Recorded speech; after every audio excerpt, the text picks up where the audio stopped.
Assalamualaikum warahmatullahi wabarakatuh. Perkenalkan, nama saya Retno Febrijaningrum dengan NIM 2111754, Prodi Pendidikan Guru Sekolah Dasar Universitas Trilogi.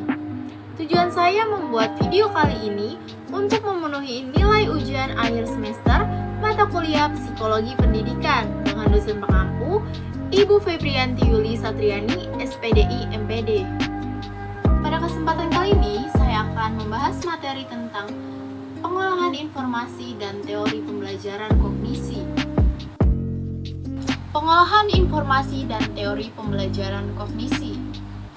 Model pemrosesan informasi ini didasari oleh teori belajar kognitif Piaget dan berorientasi pada kemampuan peserta didik memproses informasi yang dapat memperbaiki kemampuannya.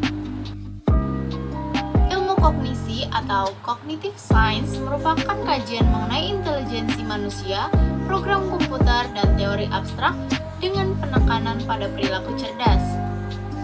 Asumsinya adalah pembelajaran merupakan faktor yang sangat penting dalam perkembangan. Pembelajaran merupakan keluaran pemrosesan informasi yang berupa kecakapan manusia. Ada yang tahu nggak nih apa itu pengolahan informasi?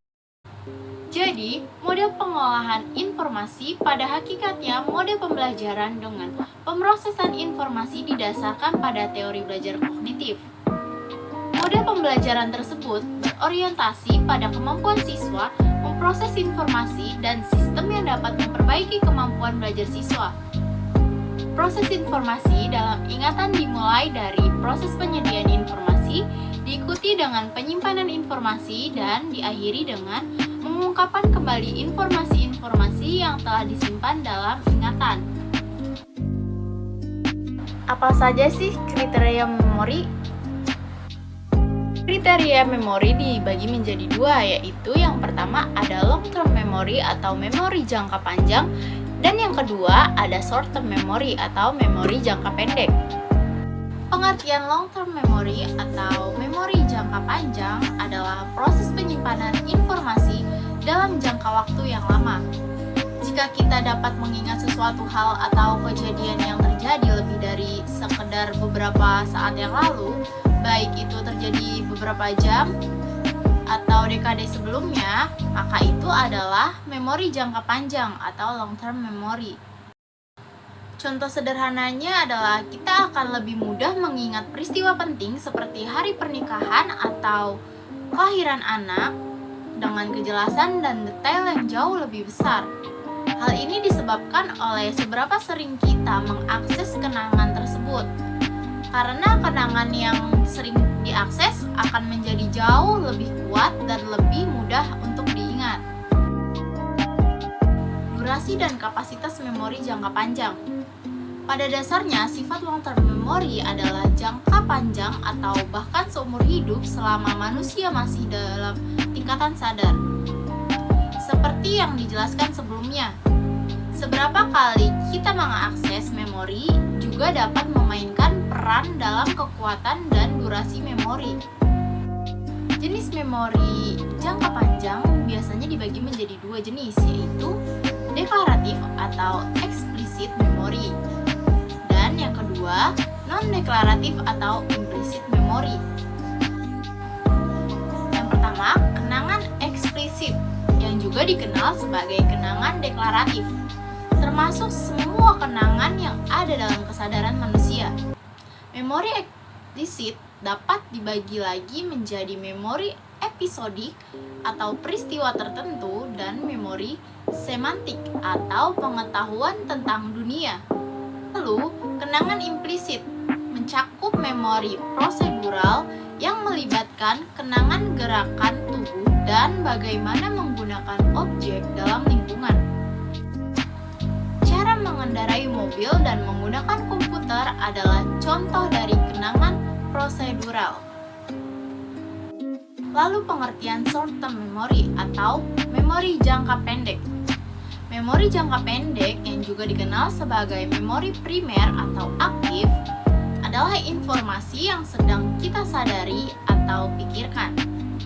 Memori jangka pendek bersifat sangat singkat, dan ketika kenangan jangka pendek tidak dilatih atau dipelihara secara aktif, maka hanya akan bertahan beberapa detik. Selanjutnya yaitu durasi dan kapasitas memori jangka pendek. Sebagian besar informasi yang disimpan dalam memori jangka pendek atau short term memory akan disimpan selama 30 detik sampai 1 menit. Kita dapat meningkatkan durasi kenangan jangka pendek sampai batas dengan menggunakan strategi latihan seperti mengulang secara terus-menerus. Bagaimana ingatan jangka pendek bisa menjadi ingatan jangka panjang? Yang pertama, yaitu chunking adalah salah satu hafalan teknik yang dapat memfasilitasi transfer informasi ke dalam memori jangka panjang. Teknik ini melibatkan memecah informasi menjadi segmen-segmen yang lebih kecil. Lalu yang kedua yaitu latihan. Latihan juga dapat membuat ingatan atau informasi menjadi memori jangka panjang. Kita mungkin menggunakan cara ini ketika kita mempelajari materi untuk ujian. Semakin sering kita melakukan pengulangan-pengulangan, maka informasi tersebut akan menjadi ingatan jangka panjang. Lalu selanjutnya ada hal yang bisa meningkatkan kapasitas dan kualitas memori. Yang pertama, melatih otak. Yang kedua, olahraga. Yang ketiga, meditasi. Yang keempat, istirahat yang cukup. Yang kelima, mengurangi asupan gula. Yang keenam, menghindari diet kalori tinggi. Yang ketujuh, meningkatkan kafein. Yang kedelapan, memakan coklat hitam. Kesimpulannya adalah model pemrosesan informasi ini didasari oleh teori belajar kognitif Piaget dan berorientasi pada kemampuan peserta didik memproses informasi yang dapat memperbaiki kemampuannya. Pada dasarnya, setiap manusia itu mempunyai pengalaman dan pengetahuan di dalam dirinya. Semua itu akan berjalan dengan baik apabila proses belajar yang dilakukan dengan memberikan hal-hal yang baru. Baik, sekian materi yang dapat saya sampaikan, kurang lebihnya mohon maaf. Semoga videonya bermanfaat untuk kita semua. Billahi taufiq wal hidayah. Wassalamualaikum warahmatullahi wabarakatuh.